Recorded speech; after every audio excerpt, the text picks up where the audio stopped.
সকলকে স্বাগত। আজকে নতুন একটি ভিডিও নিয়ে হাজির হয়ে গেছি।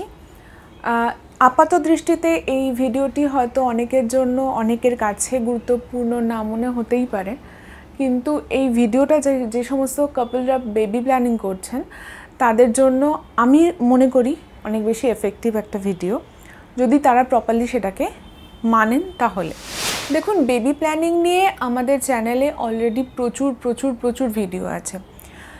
এখানে কাপলরা যে সমস্ত জিনিসগুলো মেনলি মানবেন বা মেনে চলবেন, তার মধ্যে প্রথম সেটা হচ্ছে যে তাদেরকে প্রপার ওজনে আসতে হবে, হাইট অনুযায়ী তাদেরকে প্রপার ওজনে আসতে হবে। যদি আগে কোনো রোগ থেকে থাকে তাহলে ডাক্তারের সাথে কনসাল্ট করে যতটা সম্ভব সেটাকে কন্ট্রোলে আনতে হবে। কোনো নেশা বা নেশাঘটিত কোনো আসক্তি থাকলে সেটাকে পুরোপুরি বর্জন করতে হবে। কোল্ড ড্রিঙ্কস বা এই জাতীয় যদি কোনো খাবারের আসক্তি থাকে তাহলে সেটাকেও যতটা সম্ভব দূরে ঠেলে দিতে হবে। এবং সর্বোপরি সেটা হচ্ছে পুষ্টিকর খাবার খেতে হবে। এই পুষ্টিকর খাবারের প্রসঙ্গেই একটা কথা বলি যে আমরা প্রত্যেকেই জানি কিন্তু কোনটা আমাদের শরীরের জন্য হেলদি, কোনটা আমাদের জন্য আনহেলদি। এই হেলদি খাবারের লিস্ট থেকে কখনো কখনো কিছু প্রয়োজনীয় মাইক্রোনিউট্রিয়েন্ট কিন্তু আমাদের বাদ চলে যায়।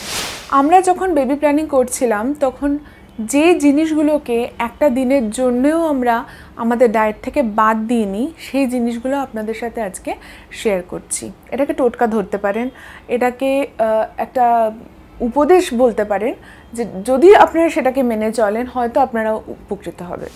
প্রথম যে কথাটা বলার সেটা হচ্ছে কালো কিশমিশের জল। এটা কিন্তু একজন মহিলা এবং একজন পুরুষ, মানে যে কাপল বেবি প্ল্যানিং করছেন প্রত্যেকের জন্য ওই জলটা অনেক বেশি ইম্পর্টেন্ট। আমি বলছি না যে কিশমিশটা ফেলে দেবেন, কিশমিশটাও অবশ্যই খাবেন, কিন্তু তার থেকেও বেশি ইম্পর্টেন্ট হচ্ছে সেই কালো কিশমিশের জলটা। এটা নেওয়ার জন্য একটি গ্লাস ভর্তি করে জল নিয়ে তাতে একবার হাতে যতটা কালো কিশমিশ ওঠে ততটা কালো কিশমিশ নিয়ে সেটা ভালো করে ধুয়ে নিতে হবে। সারা রাত এই অবস্থায় গ্লাসটিকে ঢাকা দিয়ে রেখে দিতে হবে। সকালে উঠে গ্লাসের জলের রঙটা খানিকটা এরকম হবে। তারপর এই এক গ্লাস জলকে ছেঁকে আরেকটি গ্লাসে নিয়ে নিতে হবে। চাইলে এটাকে জল মিশিয়েও 2 গ্লাস করা যেতে পারে। কিশমিশগুলো যে কোনো প্রকারের খাবারের সাথে আমরা টপিং হিসাবে ব্যবহার করে নিতাম। আপনি যদি ভুলমন হয়ে থাকেন তাহলে তার সঙ্গে একটা লেবু দুজনে হাফ করে স্কুইজ করে খেয়ে নিতে পারেন, মানে পাতি লেবুর কথা আমি বলছি। আর যদি আপনি ভুলমন না হয়ে থাকেন তাহলে আপনি দিনের যে কোনো সময়ে যে কোনো রকমভাবে সেই লেবুটাকে ইনটেক করতে পারেন, কারণ আমরা সবসময় জানি যে আয়রন অ্যাবজর্পশন সবসময় ভিটামিন সি ছাড়া হয় না। আর তৃতীয় যে খাবারের কথাটা বলবো সেটা হচ্ছে পামকিন সিড বাটা, মানে শুধুমাত্র পামকিন সিড না, তার সঙ্গে আরও কিছু, যেমন সাদা তিল বা সেসমি সিড, কালো জিরা বা কালঞ্জি।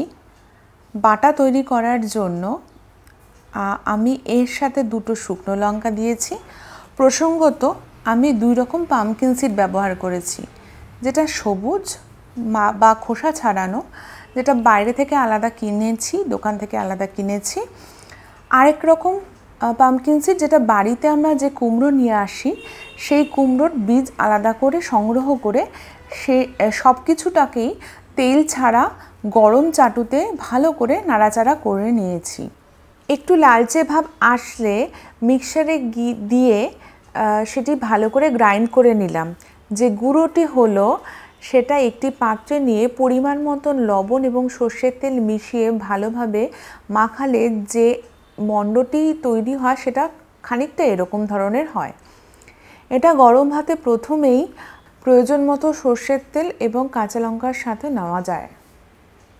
চতুর্থ যে পয়েন্টের কথা বা খাবারের কথা আমি বলবো সেটা হচ্ছে পালং শাক।